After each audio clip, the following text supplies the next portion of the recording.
A propósito de estos temas, cabe informar que el próximo lunes la Comisión Ocasional que tramite el proyecto de enmiendas a la Constitución iniciará el análisis del informe para segundo y definitivo debate del proyecto que a lo largo de este año ha sido socializado en todo el país.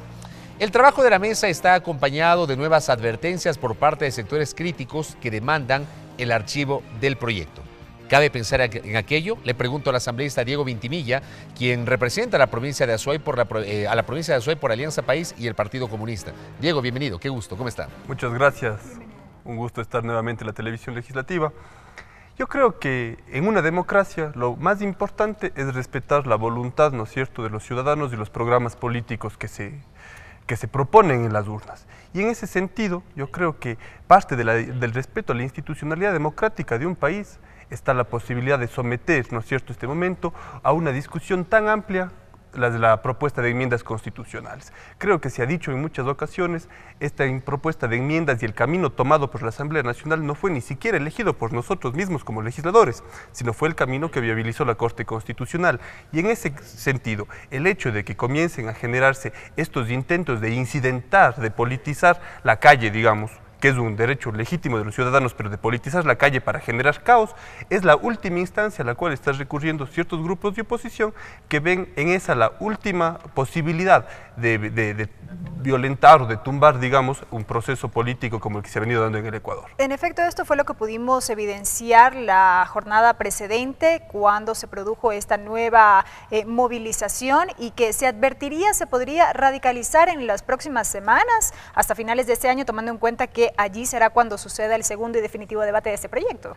Este año ha estado marcado justamente por dos ámbitos. Un ámbito absolutamente dialogado, espacios democráticos de discusión, incluso yo diría de disputa del sentido político de las enmiendas, y otro, un espacio que afortunadamente para el Ecuador es minoritario, pero que pretende también generar hechos de violencia, de irse por encima de la institucionalidad como mecanismo para desconocer, ¿no es cierto?, la posibilidad de las enmiendas constitucionales. Pero, por ejemplo, en el caso, digamos, siempre es discutible hablar de legalidad o legitimidad. Se entiende que hay una legalidad porque la propia Constitución establece la posibilidad de que la Asamblea Legislativa pueda tramitar un proyecto de enmienda constitucional. El proyecto que nos ocupa fue calificado así, su trámite como enmienda por parte de la Corte Constitucional. Pero al mismo tiempo se habla de la legitimidad.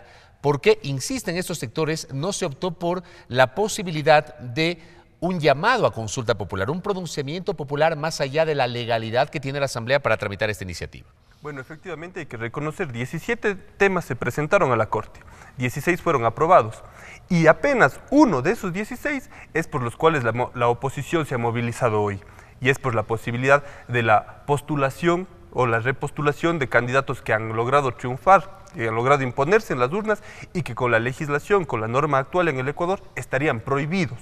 Cuando uno habla de Rafael Correa y nos damos cuenta de que si no logramos modificar, ¿no es cierto?, si no logramos enmendar la Constitución de esta forma, él sería vetado para toda la vida de poder postularse para la presidencia de la República. Un presidente que ha ganado 10 procesos electorales. Entonces ahí hay una discusión sobre todo legítima, porque de la misma forma como le podría asistir legitimidad a un ciudadano que no quiere que vaya a Correa, también le asiste ese mismo derecho, esa misma legitimidad a quienes sí apoyamos la repostulación, no solamente del presidente Correa, sino de todas las autoridades de elección popular, en un principio fundamental: la ciudadanía elige a sus autoridades. Asambleísta, sobre este tema vinculado a la reelección, ahí hemos podido ver voces, criterios que dan cuenta de un aparente abuso de poder que se daría si es que efectivamente se posibilita esta intención, la de la reelección de las autoridades de elección popular. Bueno, un criterio que yo he mantenido y es personal, lo he mantenido durante este año de discusión, más allá de que nos interese quién se elija, es qué vamos a elegir, cuál es el programa político. Y a mí me parece que en los diálogos ciudadanos hemos logrado dejar claro que lo importante va a ser para el Ecuador, para el proyecto político, que se pueda reelegir el programa político, que logremos reelegir toda la acción y la política pública en educación, en salud, que podamos reelegir la institucionalidad democrática del país, que podamos reelegir un programa de manejo económico responsable, soberano. Y ahí sí tenemos que pensar mucho en la posibilidad de tener relevos generacionales, de tener de renovación de figuras que logren representar una misma idea. Y en ese sentido yo creo que no hay que preocuparse tanto si es el presidente Correa o no. Claro que desde el lado de la oposición ellos saben que Correa es imbatible y por eso es que pretenden incidentar uno de los 16 puntos que las enmiendas prevén. Pero esos mismos sectores de oposición, si me permites, Belkis, esos mismos sectores de oposición insisten en que, claro, tenemos un paquete de 16 enmiendas. El debate mediático y político se ha concentrado en una, el tema de la repostulación. Básicamente esa enmienda se propone para posibilitar que el presidente Correa pueda acceder a una nueva reelección, es lo que se ha dicho por parte de los sectores opositores. Es decir, casi personalizando el trámite de ese proyecto de enmiendas en ese acápite, en ese artículo. Esa discusión es fundamental y me parece que ha sido sanamente propuesta. Es decir, hay grupos de oposición que han presentado esa observación diciendo, perfecto, a ver, discutamos todo, pero en el ámbito de no personalizar una reforma. Y creo y coincido plenamente, más allá de estar en el oficialismo o en la oposición, no podemos hacer normas en función de una persona. No lo podemos hacer. Y creo que eso es un resultado que la Comisión de Enmiendas deberá recoger en el informe.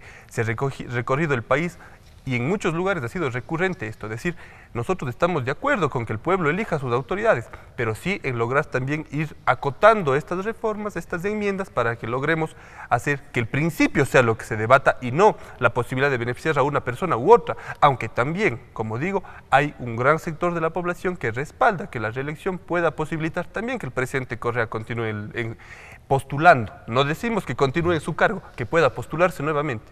Hacia allá iba mi siguiente pregunta, asambleísta, porque usted ha hecho énfasis en estos diálogos ciudadanos, en estas visitas en territorio que se han realizado para difundir el contenido del proyecto de enmiendas. ¿Qué es lo que finalmente dice la ciudadanía a manera de balance después de estos recorridos que se han realizado y toda vez que desde el oficialismo se ha insistido que esta es una tesis que particularmente la ha mantenido la oposición? Sí. El cuestionamiento. Yo quisiera señalar, por ejemplo, en el Azuay, cuando hemos conversado con distintos grupos, una de las enmiendas que más discusión ha suscitado es el tema de las Fuerzas Armadas. Porque hay, digamos, un clamor ciudadano y más allá una opinión pública, ¿no es cierto?, que genera esta necesidad de más seguridad, de mayor vinculación de la fuerza pública con la colectividad. Y es así que el rol de las Fuerzas Armadas, apoyando complementariamente el rol de la Policía Nacional, ha tenido mucho apoyo y ha sido muy discutido. De la misma forma el tema de la Contraloría respecto a la gestión, el tema de la Defensoría del Pueblo. Entonces, la discusión política, yo sí creo que ha logrado, en los diálogos, en estos espacios democráticos de discusión, sí ampliar los 16 temas, aunque claro, mediáticamente se haya concentrado en este último. ¿Y sobre ese último en particular? Sobre este último, ¿qué dicen los ciudadanos? Nosotros tenemos y hemos logrado observar posiciones absolutamente en contra de la reelección, que ven en la reelección, digamos, un atentado a una postura ideológica en la cual la repostulación, digamos, limitaría el ejercicio democrático de la renovación política. Aunque eso, claro, es una postura absolutamente liberal e incluso enmarcada en los postulados del neoliberalismo, que pretenden simplemente cambiar las caras pero mantener el mismo programa, por un lado. Y sí otro sector que, digamos, es afín al proyecto político de la Revolución Ciudadana, que ha dicho, vamos, y efectivamente vamos porque no tenemos miedo a que en las urnas se resuelva, ¿no es cierto?, quiénes van a ser las autoridades en el país. Vamos a ver qué pasa la próxima semana. Asambleísta, gracias por el tiempo. Gracias por habernos acompañado. Diego Ventimilla, quien es asambleísta por Alianza País en representación de la provincia de Azuay, hablando sobre el momento político del país, el próximo trámite ya del informe para segundo debate del proyecto de enmiendas constitucionales y lo que está pasando en las calles a propósito de las recientes movilizaciones.